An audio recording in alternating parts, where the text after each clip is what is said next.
जय जगन्नाथ सांग माने आउ गोटे भयानक कहानी रे आपण मानकु स्वागत। संपूर्ण कहानीटी आरंभ करने पूर्वर जदि आपण माने आम चैनल को नुआ आसिचंती ताहले एबे ही आम चैनल को सब्सक्राइब कर दियंतु। चलंतु आजिर भयानक कहानीटी आरंभ करिबा।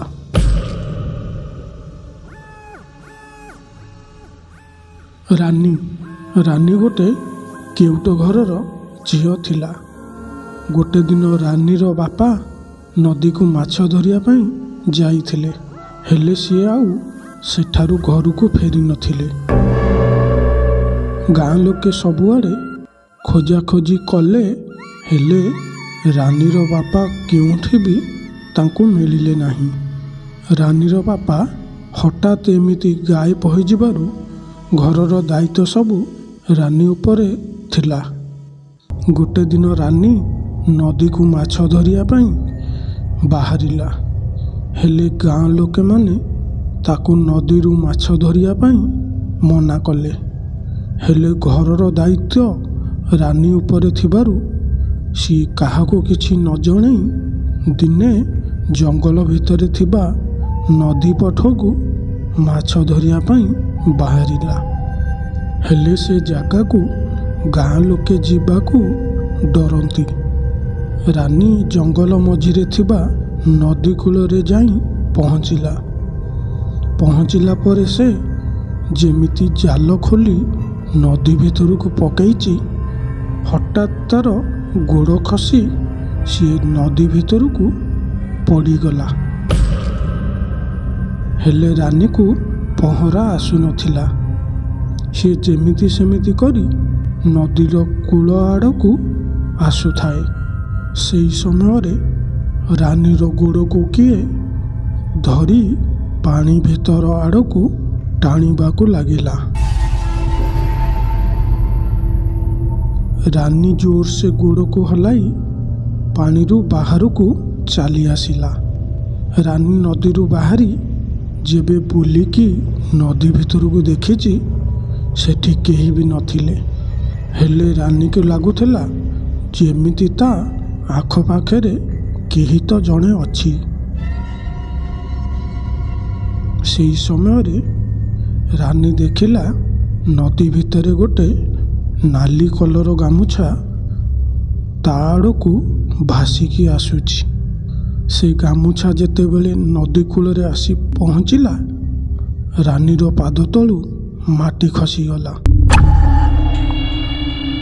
कहीं से गामुछा तार बापांकर थिला। रानी ए सब देखी किछि बुझी पारु नथाए। रानी पुणी थरे माछ धरिया पई नदी भितर को जाल पकेइला। हठात ता जालटी हलचल हवाकू लागिला। रानी भाविला जे तार जालरे गोटे बड़ माछ पड़िची। रानी जेतेबेले जाल को ऊपर को धीरे धीरे टाणिला, हेले ता जालरे जहाँ पड़िथिला रानी ता आखि को विश्वास करि पारिला नाही। काहेकि ना जालरे लागिथिला तार बापांकर शव।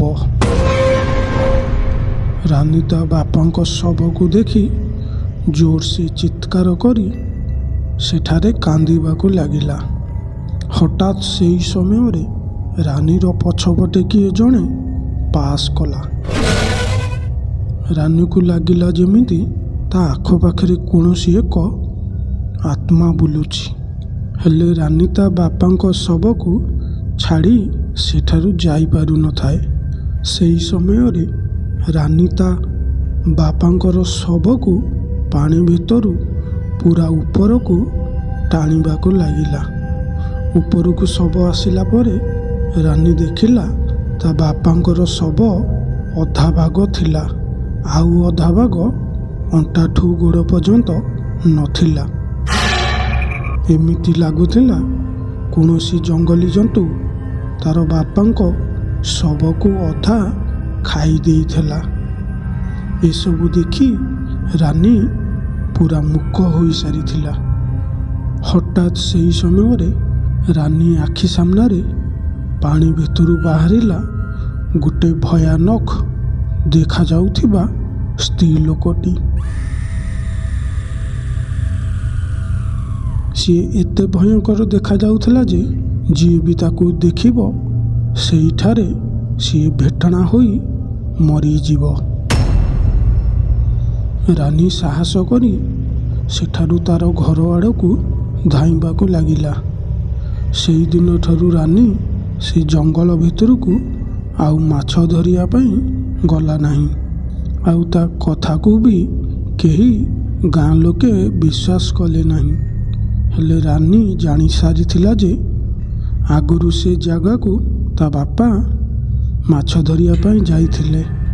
ଆଉ ସେଇ ଶୈତାନ ରାକ୍ଷାସୁଣୀ ତାକୁ ମାରି ଦେଇଥିଲା। ଆଉ ସେଇ ଶୈତାନ ରାକ୍ଷାସୁଣୀ ତାଙ୍କୁ ମାରି ଅଧା ଖାଇ ଦେଇଥିଲା।